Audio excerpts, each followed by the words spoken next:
Multiple people hit with plates of whipped cream in Greenville, Buck. This is a story coming from WSPA.com. I mean, we've all seen the joke. You know, the pie tin full of whipped cream or shaving cream if you're a real jerk. But police are investigating after multiple people were hit in the face with plates of whipped cream in Greenville.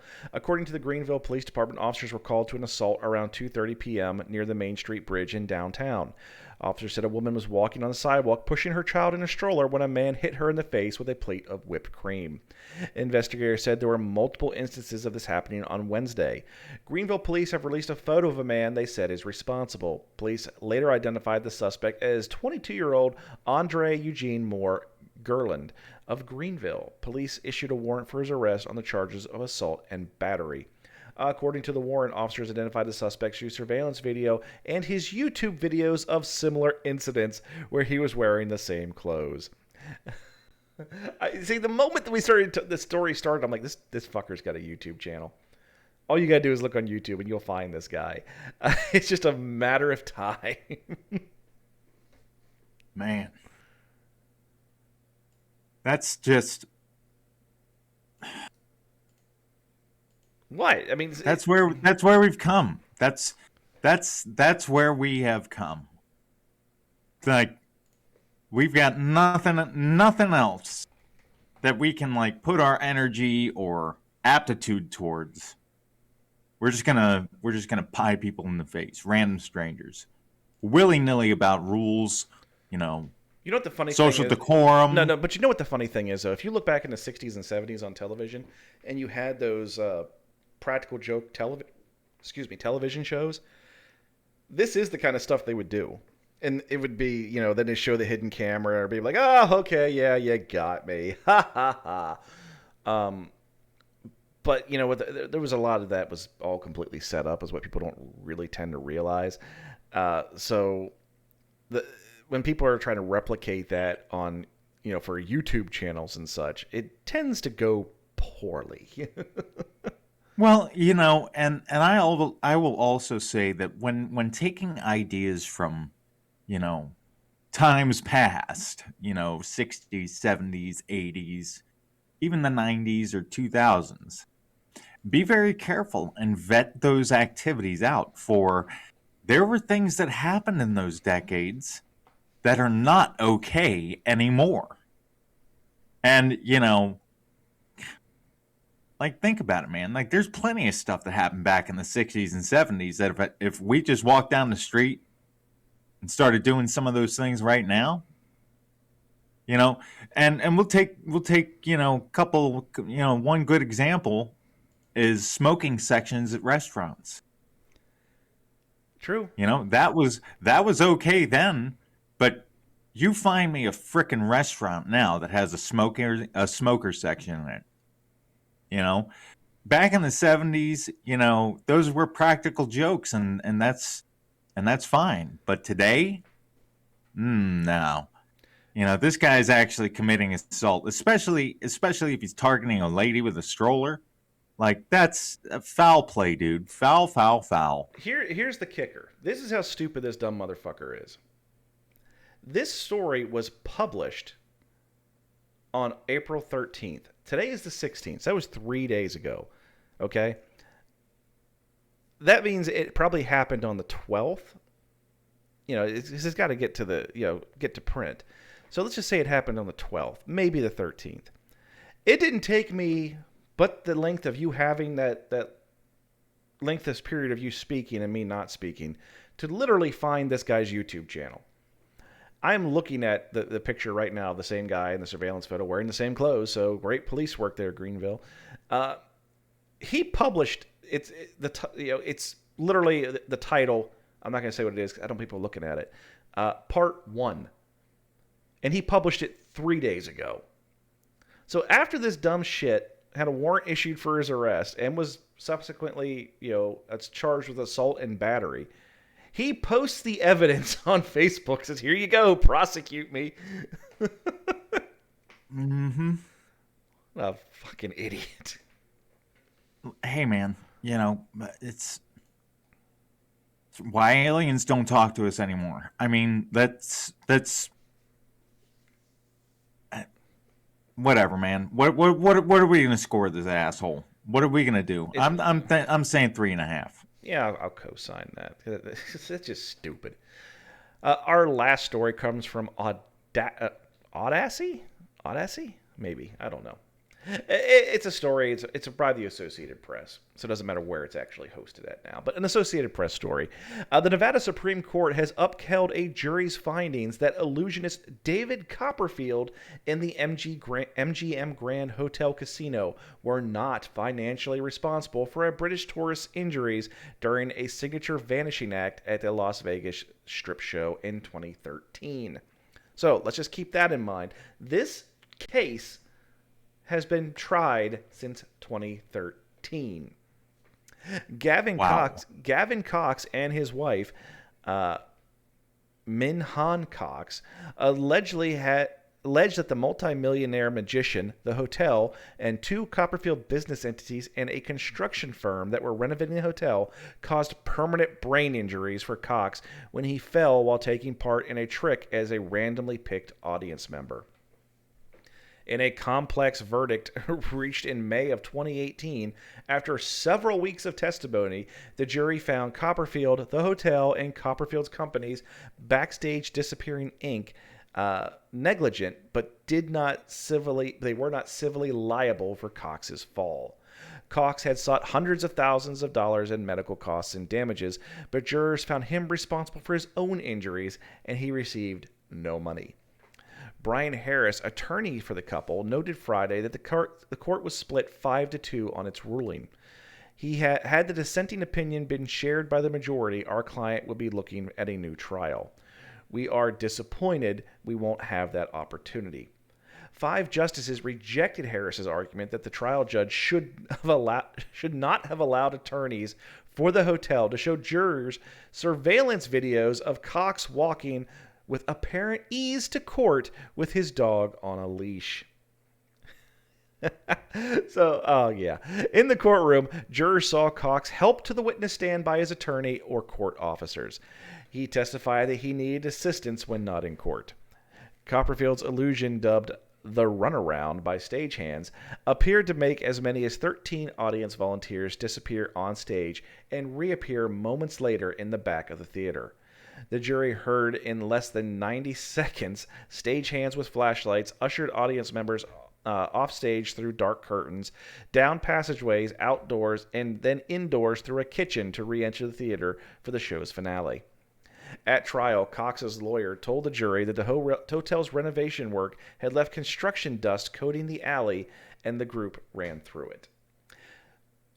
So their whole argument when they appealed was that the defense showed video of this guy being full of shit and trying to act like a goddamn invalid being helped to the witness stand when, when he was walking perfectly fine to get there, walking his dog.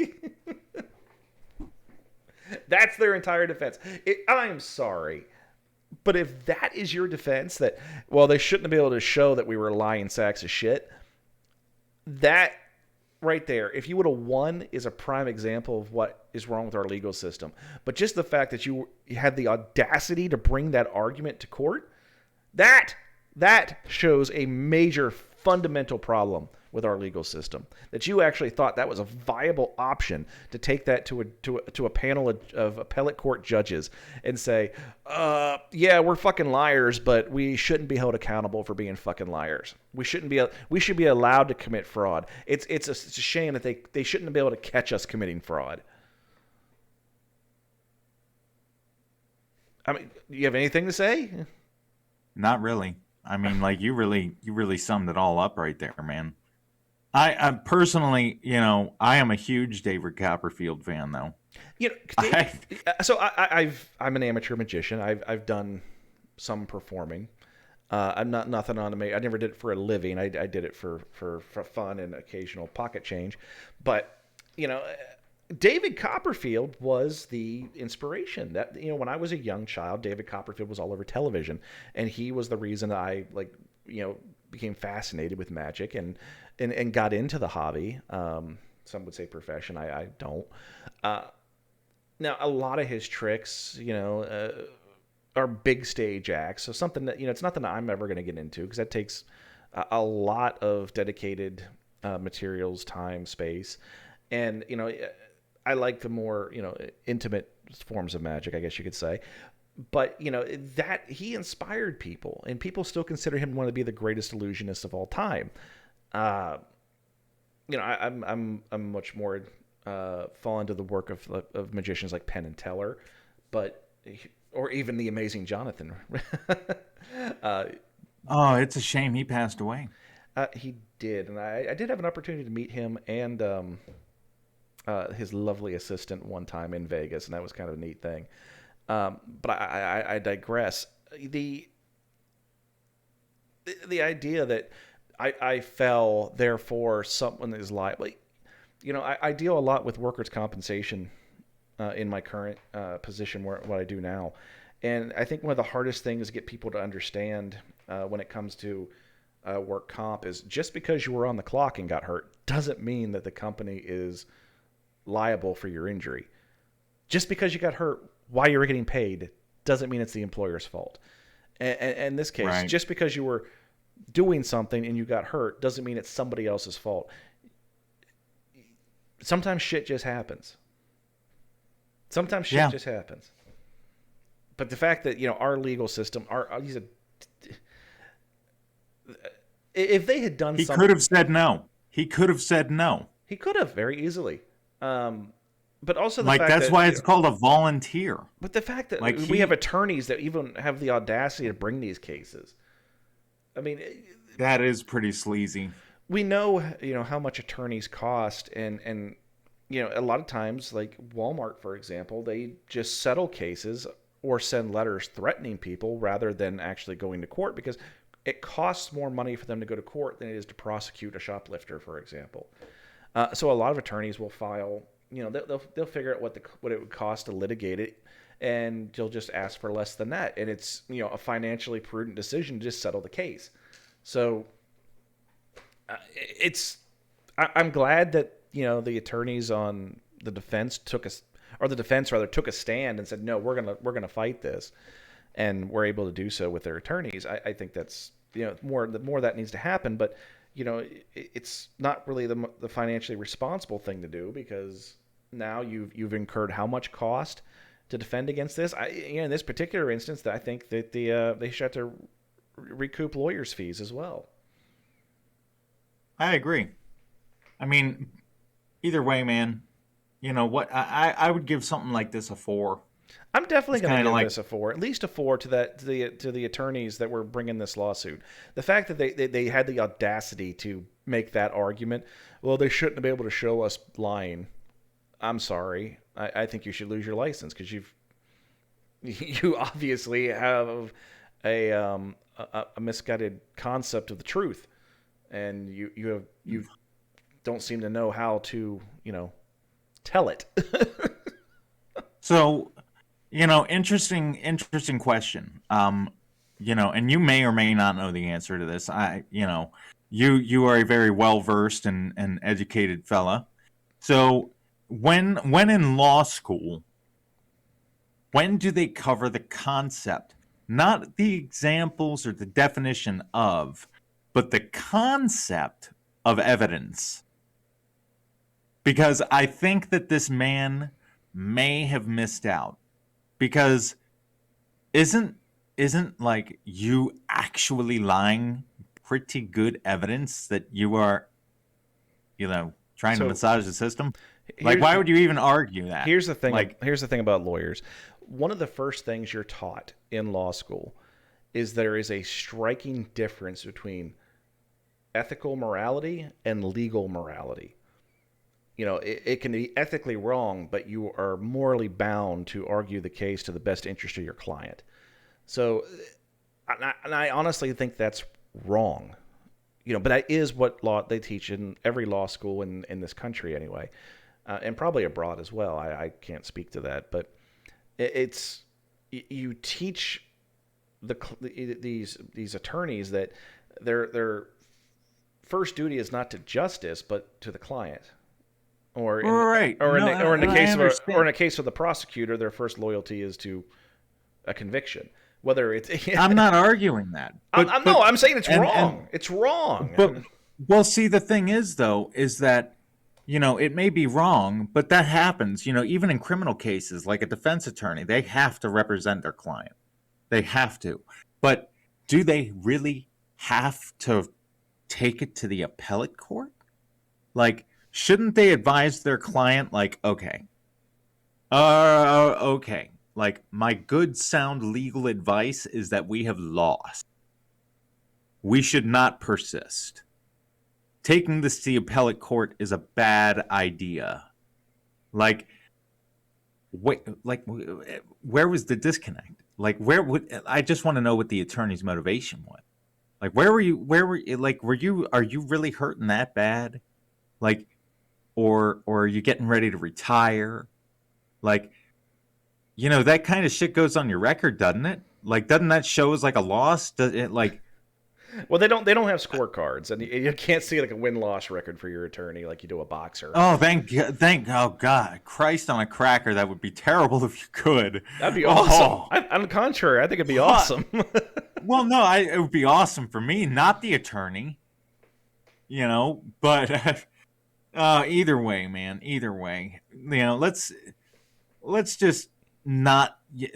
There are certain times in life where people will show you a glowing example, of how to be. And then there are other times where you should look at the situation and take it as a very, very, very terrible warning. And this is one of those instances. This guy is not a role model for anything. Oh my gosh. All right, folks. So that's going to bring us to the end of another episode. Make sure that you like, subscribe, tell a friend, do everything that you're supposed to do after you enjoy something on the internet. We all know the drill. Every time we watch a video, every time we listen to a podcast. And, there's a lot of podcasts out there. Matter of fact, everybody and their mother has a podcast nowadays. I'm sure if you're listening to the audio version, you heard how easy it is to get a podcast or in our ad read. That being said, we do have a lot of time invested in this, and, we try to do our best. And the only thing we ask is that you pay attention. We don't ask for money, just attention. But if you could tell a friend, that would be a great tip. That all being said, folks, I am the Raspberries with my co-host, The Buck, wishing you all a happy and safe week.